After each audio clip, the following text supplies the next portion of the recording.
രാവിലെ എണീറ്റ് വന്ന് നോക്കിയപ്പോൾ തന്നെ അമ്മ അപ്പം ഉണ്ടാക്കി വെച്ചിട്ടുണ്ടായിരുന്നു കേട്ടോ.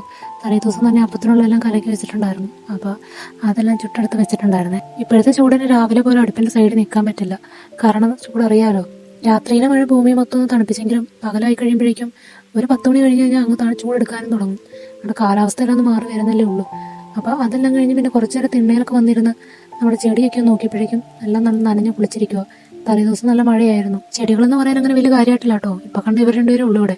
ഇനി സ്വല്പം ചായ കുടിക്കാം. അങ്ങനെ കട്ടൻ ചായ എടുത്തു. അതുപോലെ തന്നെ നെസ്റ്റാൾജിക് ബിസ്ക്കറ്റ് ആയ നമ്മുടെ ABC ബിസ്ക്കറ്റും ഉണ്ടായിരുന്നു കേട്ടോ. അപ്പോൾ അതൊക്കെ എടുത്ത് ഞാൻ കുറച്ച് നേരം നോക്കിയിരുന്നു. കാരണം കുറേ നാൾ കൂടിയിട്ട് കാണണേ.